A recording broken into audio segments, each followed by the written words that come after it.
Lift your lid. Welcome to Swift Talk with Sherry Swift, helping you experience explosive growth, moving from where you are to where you want to be. Say no to mediocrity and yes to the life you want and deserve. Here is your host, best-selling author, performance coach, and speaker, Sherry Swift. Welcome to Swift Talk with Sherry Swift. I'm your host, Sherry Swift. We're continuing the conversation in our growth series and having the foundational conversation about spiritual growth. I'm a believer that all growth happens from the inside out, that we become who we're eligible to become because we first believed that we're worth it.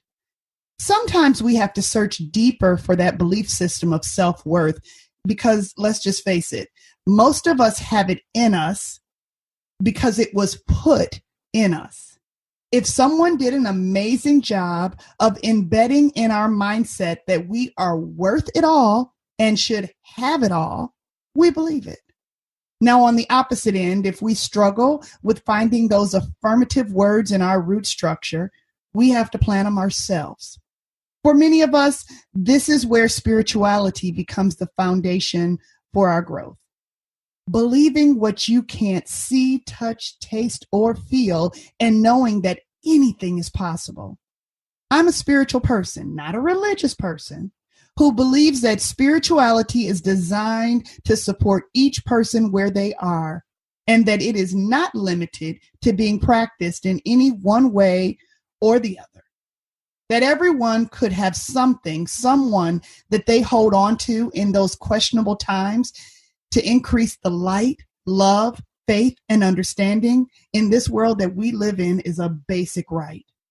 I believe that it is everyone's basic right, and there is enough space for us all to practice in our own language that supports light and love for everyone. To add and contribute to this important conversation, I'd like to welcome my guest, Angela Lippard. Angela volunteers her time as a deacon at the Christ the Good Shepherd Independent Catholic Church, that's a mouthful, for the last 3 years. As a deacon, she tithes her time supporting and advocating for causes that she believes in, and she may add a non-traditional twist to the conversation of traditional spirituality. Angela, welcome to Swift Talk. Thank you for having me, Sherry. I am so excited to have you here today. You know, Angela, I'm really excited to just jump right in and learn a little bit about your relationship with the church, the Christ, the Good Shepherd Independent Catholic Church. I'd like to learn a little more about your relationship and advocacy with the church. Can you tell me a little bit? Sure. I'm a deacon with the church. I was ordained 3 years ago, and I was one of the founding members about 4 years ago. We are an independent Catholic community, so we are separate from the Roman Catholic Church. First clue would be I'm ordained in the Roman Catholic Church. I would not be an ordained person. I also have the freedom to do outreach with the LGBT community, which is very close to my heart. As a bisexual identifying person, the subject itself is close to my heart and very near and dear to me. But I also personally know what it's like to be excluded from faith traditions and not feel welcome. And so part of my ministry, part of my outreach is letting people know that they are loved and accepted. And that's whether or not they attend our church. I don't evangelize. I am just out there to support people in the community and let them know people of faith support them. My goodness, what an important conversation in this day and time that we are living and functioning in today. I reached to you specifically because I am, number one, such a spiritual person myself. I am also ordained, and I'm a very spiritual person myself. I have a wonderful wife, and I have lived in a traditional relationship.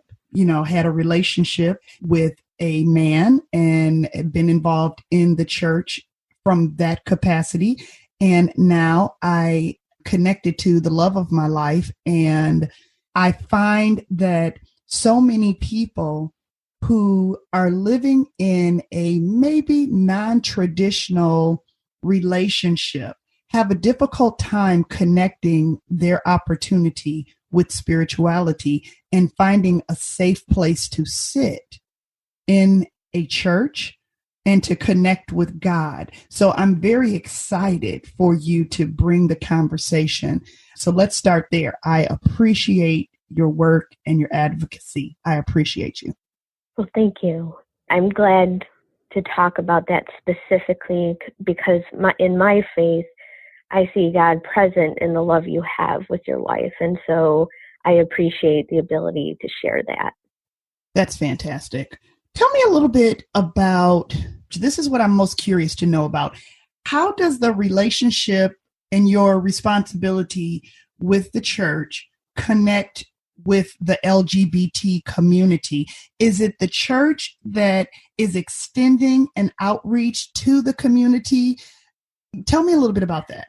Well, yes. Actually, as it turns out, all of our clergy are a part of the LGBT community, but we also were people that grew up in our particular faith tradition and have a tie to that. For us in particular, it's Catholicism.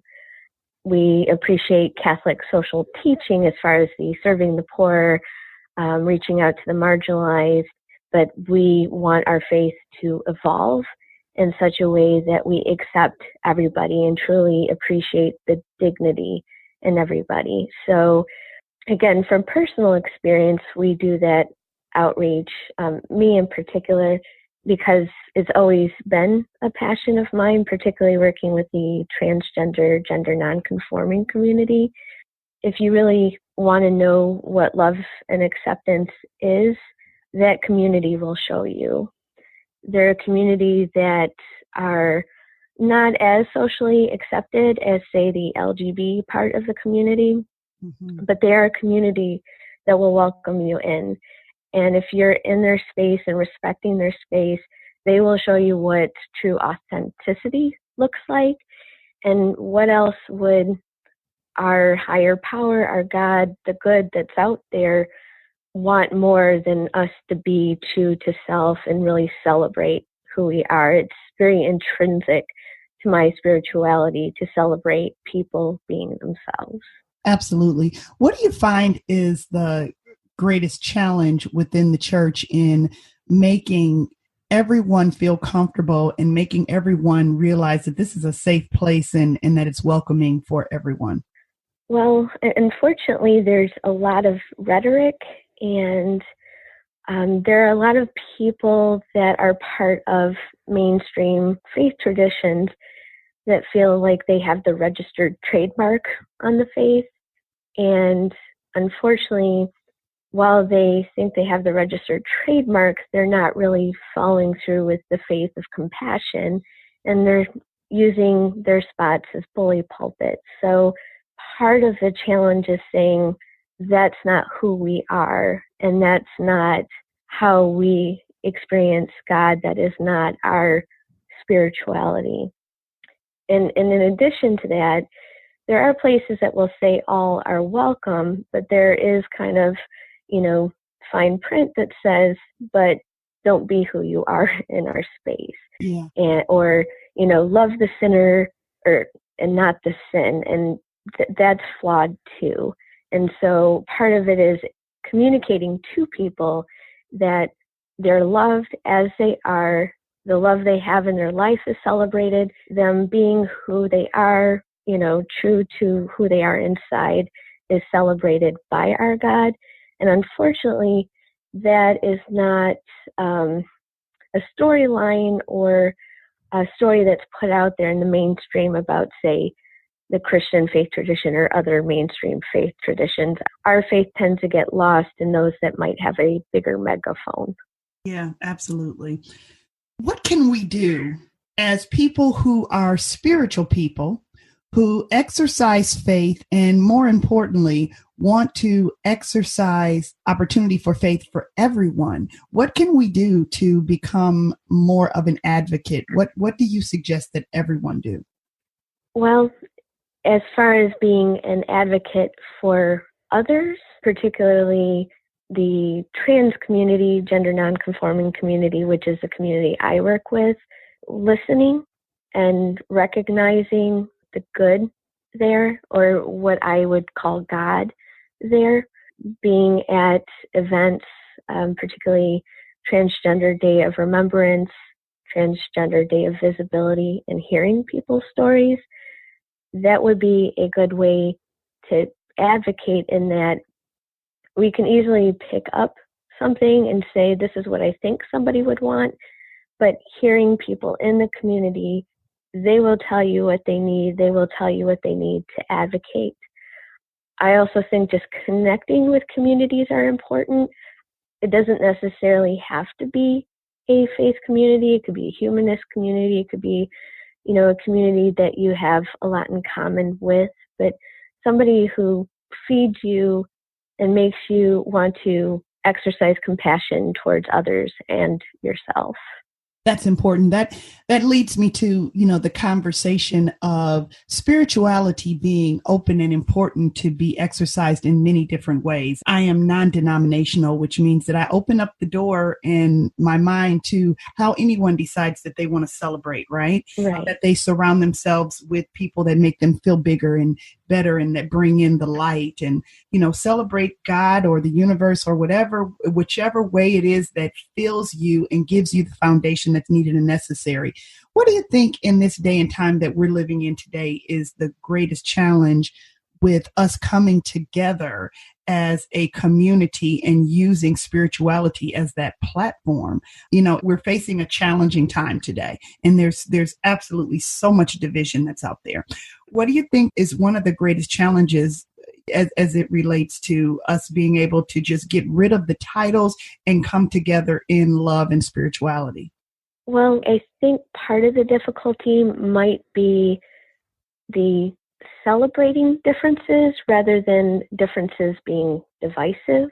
I think that that's the biggest thing. I think that we all have to recognize that, yes, there are people that might be more marginalized and we have a responsibility to them, but we shouldn't allow that to be a barrier. Instead, it should be something that joins us together.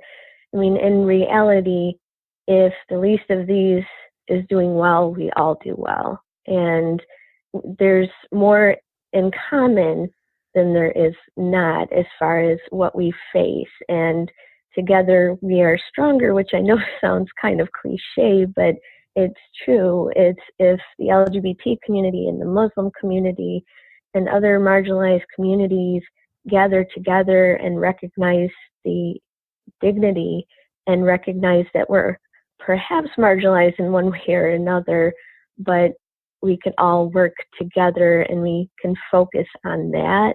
I think that would help a lot. But again, I think we tend to focus on what divides us versus celebrating what's diverse. I agree completely.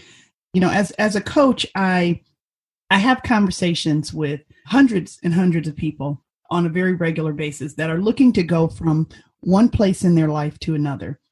And one of the primary, the initial conversations that I have with people is to try to figure out what it is that they hold on to that's going to hold them and ground them in the difficult times, when you just can't quite put your finger on what's happening right now. And you really just, you can't see that everything's okay. Those times, Right.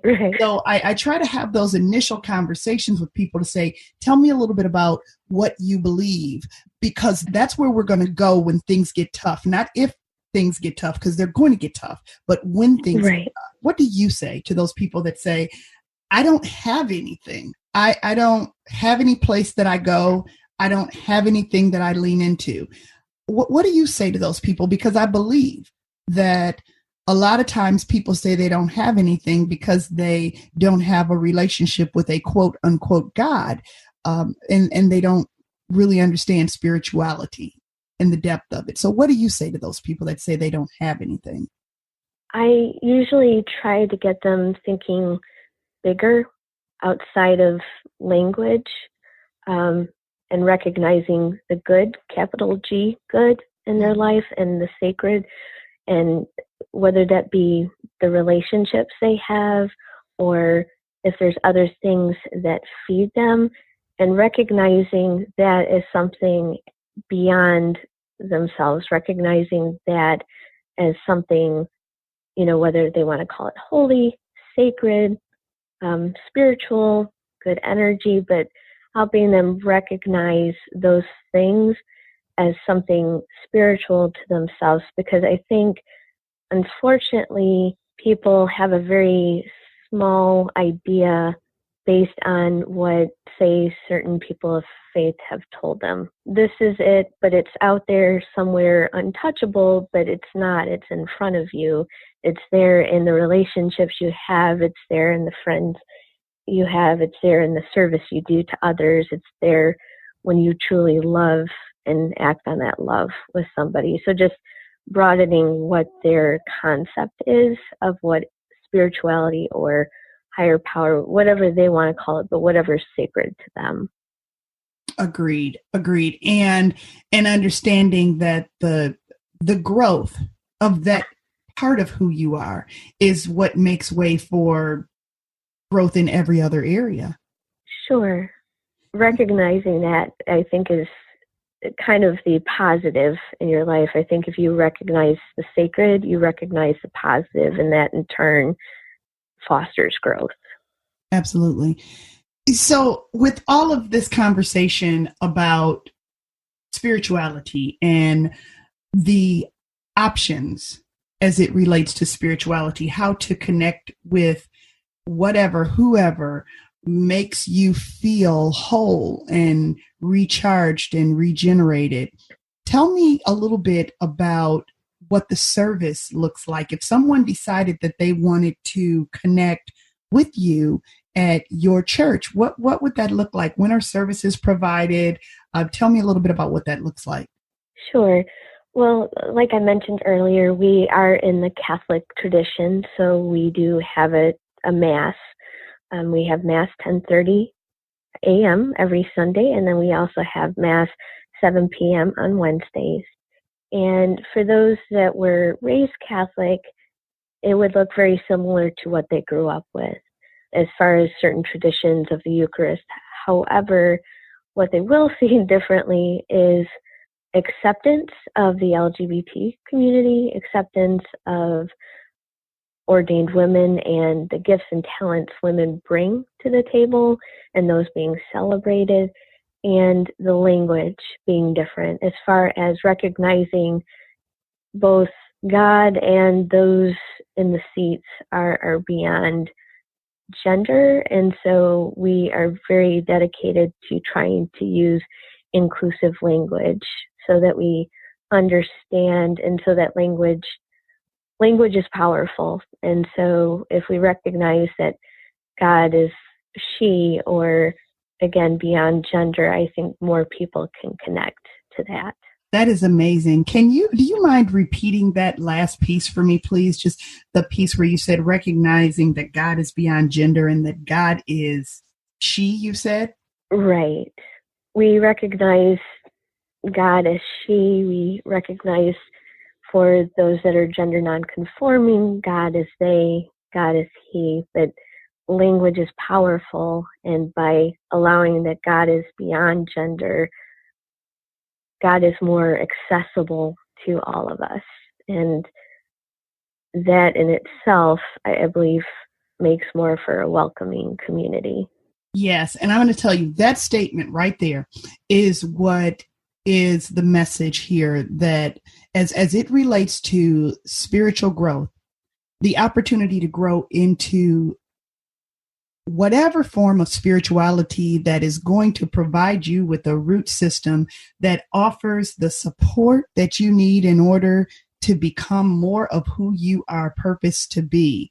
There is so much opportunity to connect on a spiritual level, because spirituality is translated into whatever it is, whoever she or he is, that you can connect with.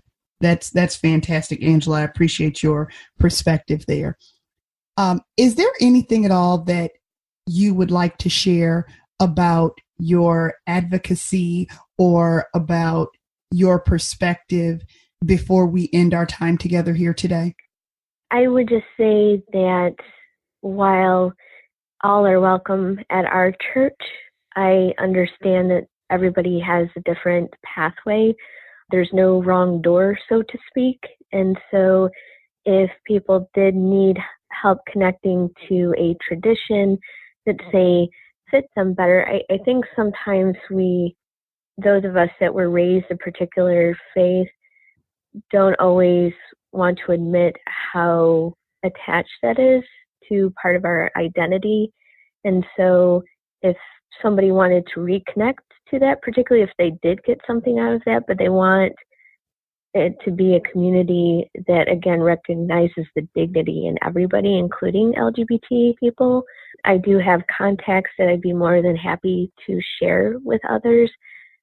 And again, my support is always out there. I don't evangelize when I go to events. I try to let my love and support speak for others. And I think that if I could, speak to other ministers to remind them that we should be out there supporting people in the community and make it very clear that the cost isn't, you have to be in our church filling the seats, that we're here to love and support you, and we love and support you as you choose whatever path that leads you to love and to spiritual growth, whatever that might look like. And there it is right there. Thank you, Angela, for being our guest this week and for sharing your heart, your mindset, and your expertise. How will my listeners find you and your church if they're interested in connecting on a deeper level and receiving resource or support? Well, the best way to reach us is our Facebook page, actually, and we are Christ the Good Shepherd in Ferndale. Our website is also www.ferndale, FERNDAL,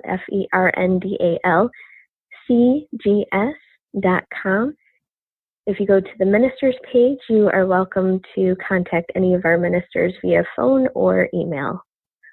Okay, fantastic. And is there a place that our listeners can write to you directly? Our address is 22331 Woodward Avenue, and that's in Ferndale, and our zip code is 48220. Fantastic. And is there someplace directly that our listeners can write to you, Angela, if they'd like to connect with you? You are such an amazing light and resource. Is there someplace that someone that might want or need support might connect with you directly? Sure. People are welcome to email me, and my email is rather simple. It's my first name, Angela, ANGELA, last name LIPPARD, as in David, @gmail.com. Okay, fantastic. To our listeners, I am so grateful that you are here with me on this journey, and I want to invite you to connect with me on Instagram @SwiftTalk for upcoming episodes and series and an opportunity to win a free coaching session. Visit with me on my website at sherryswift.com to read my blog on this episode focused on spiritual growth and to receive a bullet-pointed recap on this episode. And then let's be friends on Facebook. You can find me at Swift Transitions. Please write to me at swifttalk@sherryswift.com. Tell me what you thought, your personal experiences and challenges with spiritual growth, and tell me if it's okay to share your letter in one of our upcoming episodes, as I'd love to share. Comment wherever you're listening and tell a friend, because my goal is explosive connections in order to be a life-impacting resource for many. Bring someone along. Life is delicious, my friends. Let's enjoy a great big slice of it together. Till next time. You've been listening to Swift Talk with Sherry Swift. If you would like to schedule time with Sherry, download the show notes and much, much more. Find it all at www.sherryswift.com.